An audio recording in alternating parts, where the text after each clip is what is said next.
Hello, everybody, and welcome here to the Wine with Jimmy channel. Delighted to have you on board. This is all about wine education here. So, if you are an enthusiastic amateur, you will find the information on these videos very useful around certain topics, winemaking techniques, grape varieties, regions, countries, and so on. If you are studying the very in-depth world of wine, then you'll find these videos exceptionally useful for your studies. Now, this video is something we call the Wines of the World for the WSET Diploma. So this is the one of the highest levels of WSET you can achieve, and my sessions and courses all follow the key texts and key syllabus. In this instance, it's around WSET, of course.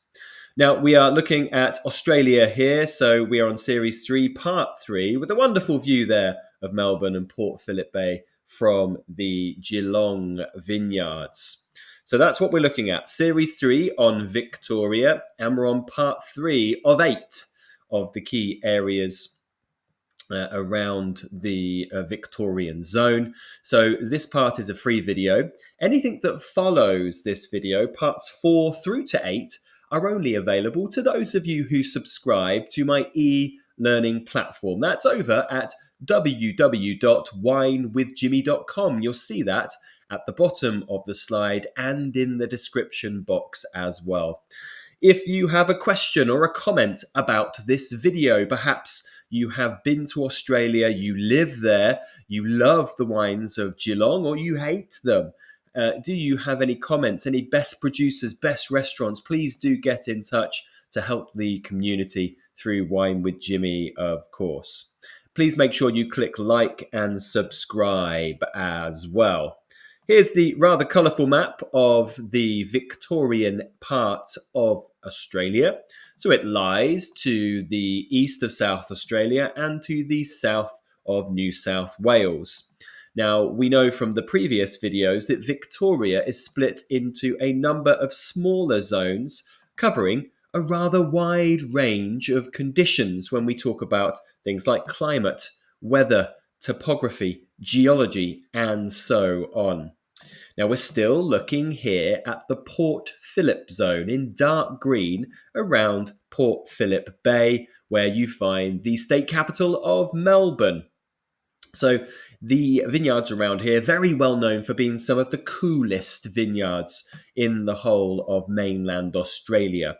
And we're going to be looking at the area called Geelong, which sits to the west of the Port Phillip Bay, so our most westerly point of the Port Phillip Zone.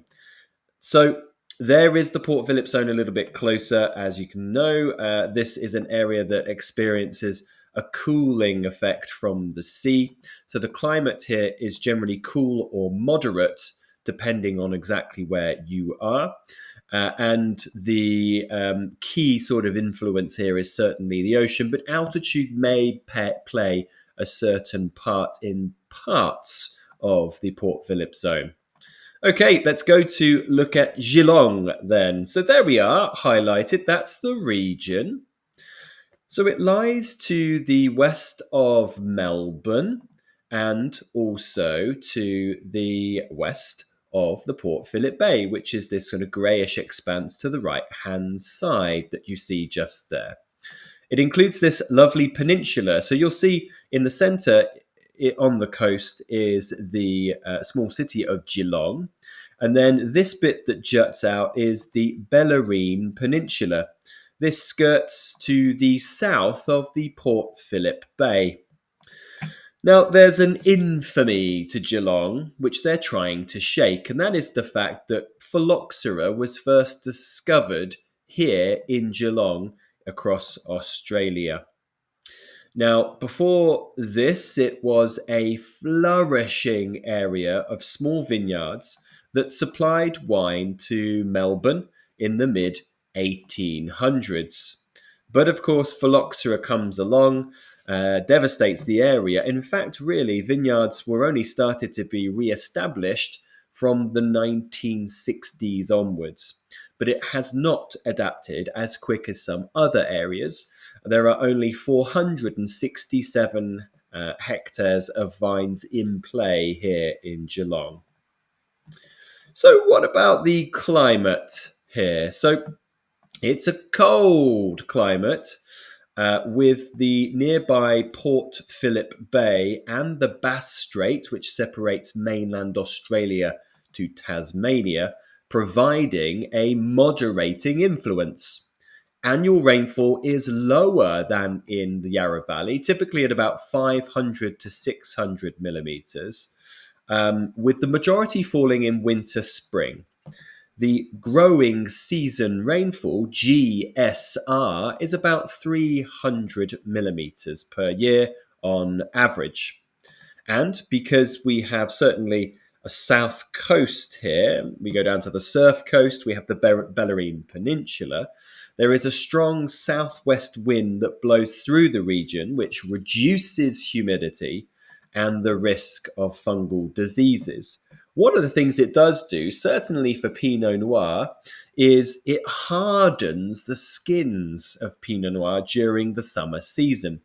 And this means you get a slightly thicker skin, which gives you a little bit more colour, certainly more structural tannin as well. They do tend to be a little bit more complex Geelong Pinot Noirs. Now, I just want to go through that map again to give you some unofficial subzones. This is unofficial in the sense, unofficial, just notice it's not spelt 100% correctly. But that's what you love me for, right? These little mistakes. It's not official according to Australian wine. So there are official subzones in certain places, for example, High Eden in Eden Valley. But these are certainly subzones, areas within Geelong, which people will talk about. First of all is that peninsula, the Bellarine Peninsula that you see just here. So this is stretching to the east of Geelong, the city, and from sort of Torquay. Now these, because there's no official maps of these are rough estimates for the location, going across to Bellarine itself that you see just there. It's one of Victoria's best kept secrets, but really the secret is out.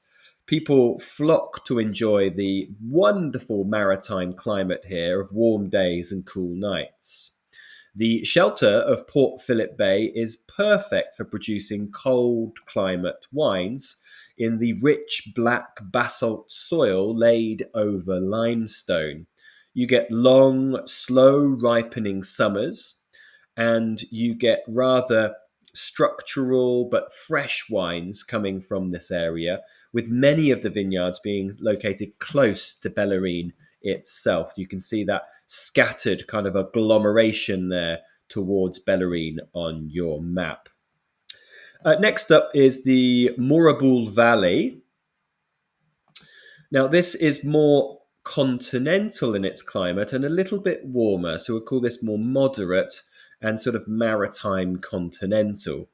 It's nestled between Geelong and Ballarat, and it's steeped in history of an ancient kind. Around 20,000 years ago, it sat on the bottom of the sea, only to be reclaimed as land by millennia of volcanic activity. And the legacy of that is that we have this rather tough limestone and basalt base, which forms the region's unique terroir. The region has a fast-growing reputation for exotics as well as traditional varieties, and you'll find also some unusual varieties that come into play outside of the traditional Chardonnay and Pinot Noir. Many of the vineyards are located along the valley itself, and this is located towards the northwest of Geelong, as you can see on your map. Then we have Surf Coast and the Otways, where there are some fantastic national parks. Now, this is known of being quite cool again and quite distinctly affected by the Southern Ocean. So it's very famous here for the Great Ocean Road.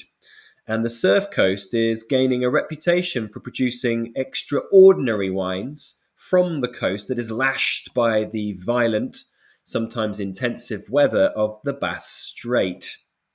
Such a close proximity to the ocean makes growing in the sandy loam soils a little bit challenging.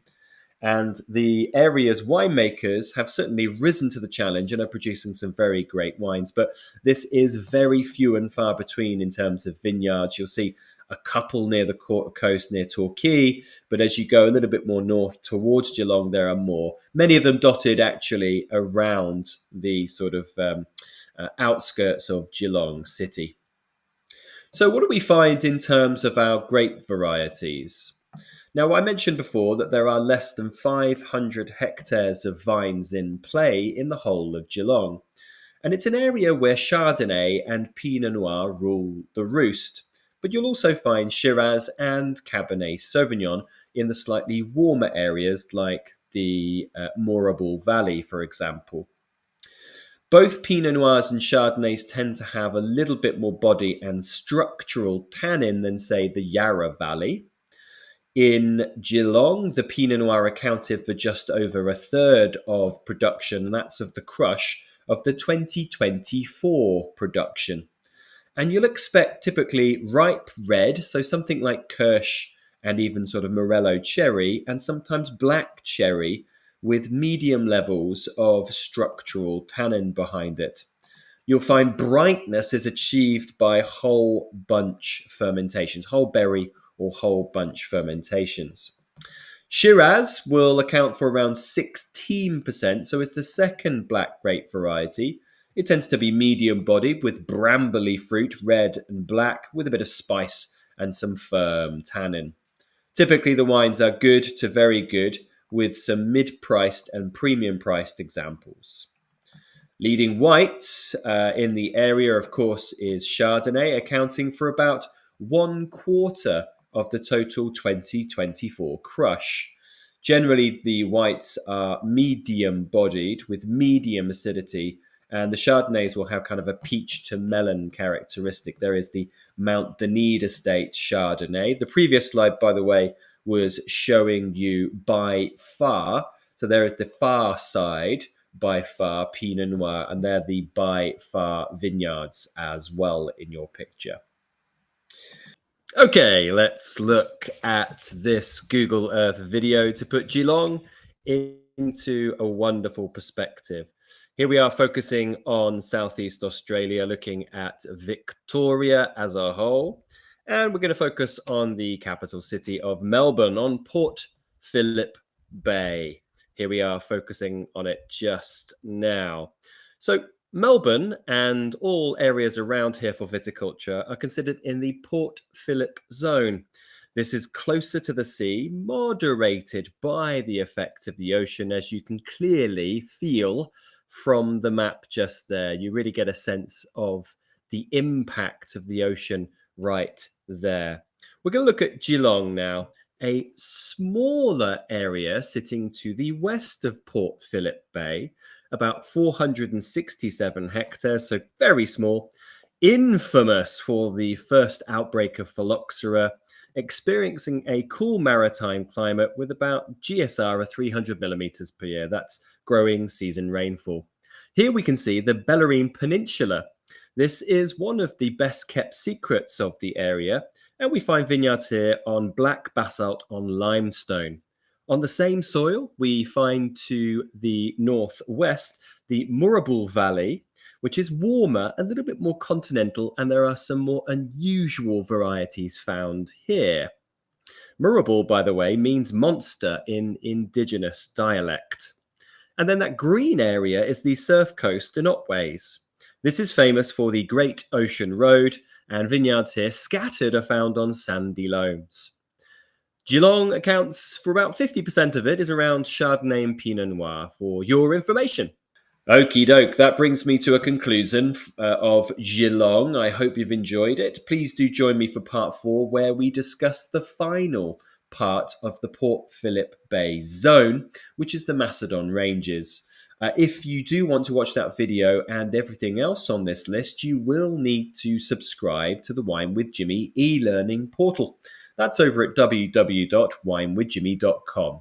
If you do have a question about this presentation or about the wine styles, or you have some recommends about key producers or even key places to visit and restaurants, please do get in touch. It would be great to hear from you. And if you find yourself in the UK, come and say hello for a class, a glass, or a bottle. I've been Jimmy Smith. Ciao for now. Goodbye.